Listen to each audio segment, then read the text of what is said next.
Most people think homelessness is an unbeatable crisis of poverty and broken systems. But the truth is, Norway has slashed its homeless rate to among the lowest in the world, just 0.62 people per thousand residents as of 2020, down from 1.5 per thousand in 1996, all while the population grew. While other wealthy countries struggle with rising street numbers and crowded shelters, Norway has shown that homelessness isn't inevitable.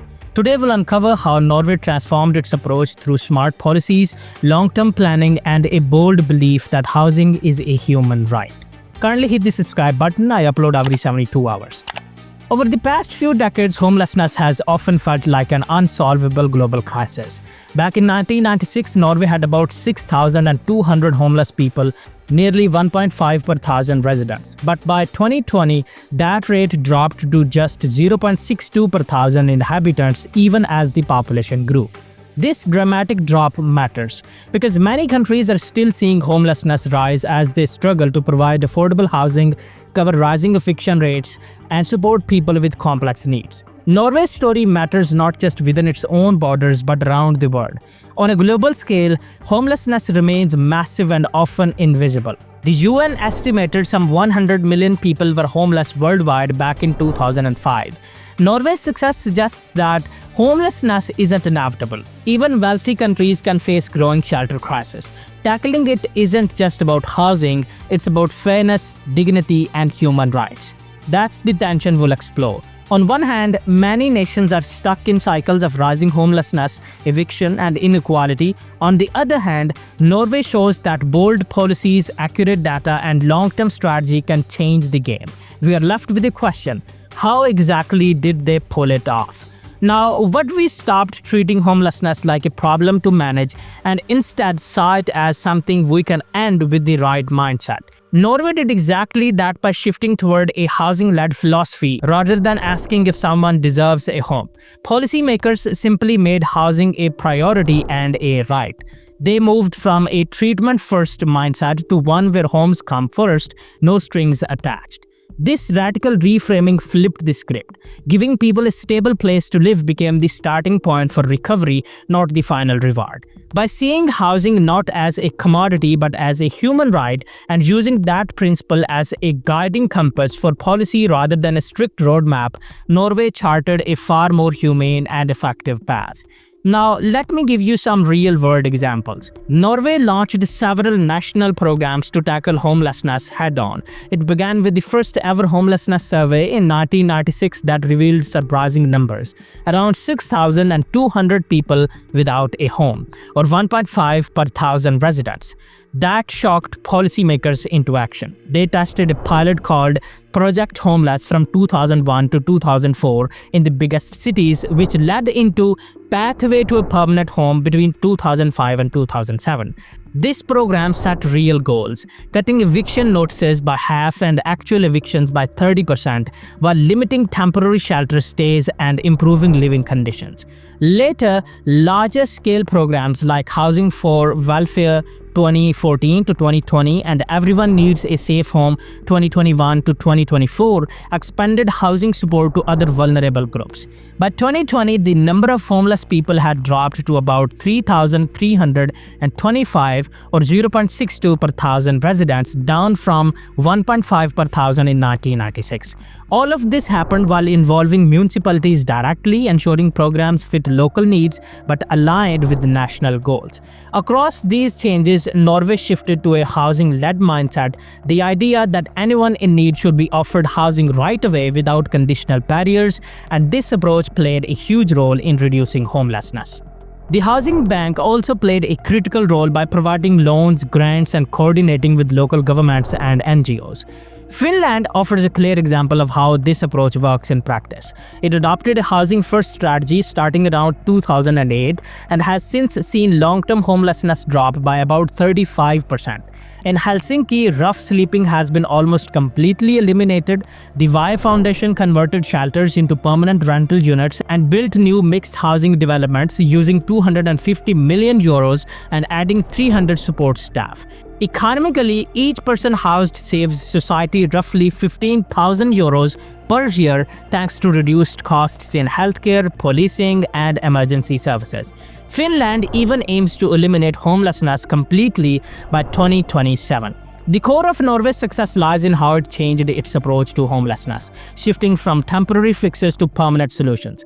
Before this change, people were expected to earn their way into housing by getting sober or treatment first, but too many never reached that point. By embracing a housing-led philosophy, Norway started giving people a home first, no strings attached, and only then helping them address other issues. This flipped the logic of traditional models on its head. Think of homelessness like a leaking boat. If you only bail water without fixing the holes, the leaks continue. Norway fixed the holes by giving stable housing so residents could stop flooding their lives and start building stability. Once someone has a home, it's easier to tackle other challenges like mental health, addiction, or joblessness. It's not just a shelter, it's a stable base that lets people regain control of their lives. This approach is supported by solid research. A systematic review by Norway's own public health authorities found that housing first and high-intensity case management consistently outperformed traditional services in reducing homelessness and keeping people housed longer. That means those traditional step-by-step models just don't work as well. A powerful example comes from supportive housing programs in the US. One famous project saw 95% of chronically homeless people remain housed after a year. Healthcare use and emergency services dropped dramatically, saving significantly public money. While data from Norway isn't identical, the principle applies. Stability lowers chaos, and the state spends less on crisis. In Norway, this housing-led mentality became baked into policy. The Housing Bank created funding streams for municipalities and supported knowledge sharing and best practices across the country. Instead of isolated programs, the state built an ecosystem where local communities had the tools and support to respond quickly and effectively. Economically, this approach isn't just humane, it's smart. Stable housing reduces costs on healthcare, policing, and emergency services. It also allows municipalities to focus on prevention, not just reaction, and helps people rebuild their lives sooner, reducing long-term dependency on welfare systems. In short, Norway fixed homelessness by anchoring policies in a clear principle: housing first, help second. They backed it with data, funding, and local empowerment. It's like building a house. Once you have laid the foundation, everything else becomes possible. One solution that's proven effective around the world is housing first, where people get a permanent home immediately with support coming afterward. Finland used this since 2008 and has reduced long-term homelessness by more than 35%, while rough sleeping has all but vanished in cities like Helsinki. This approach costs money upfront. Finland spent around €250 million on new housing and support staff, but each person housed ends up saving society about €15,000 per year in healthcare, social services, and justice costs. The challenge, though, is supply. There aren't always enough homes ready, and programs can have long wait times. Comparatively, Norway's approach included targeted state-led programs like Project Homeless 2005 to 2004, Pathway to a Permanent Home 2005 to 2007, and later multi-year efforts like Housing for Welfare and Everyone Needs a Safe Home. These programs aimed to cut evictions, set limits on temporary housing stays, and improve the quality of shelters. What worked was not just the programs themselves, but the mindset shift. Housing was no longer seen as something to earn, but a right for people in need. However, there is still a gap between Norway's national promise and local on-the-ground reality, and the right to housing isn't as strongly protected by law compared to healthcare or education. To better illustrate the trade-offs, housing first is powerful because it gives people stability fast and saves money in the long run, but it needs buildings and funding. Without enough homes, demand piles up and waits stretch. Norway's step-by-step national programs plus a housing-led mindset enabled real reduction in homelessness, but implementation still varies from one region to another and legal protections lag behind.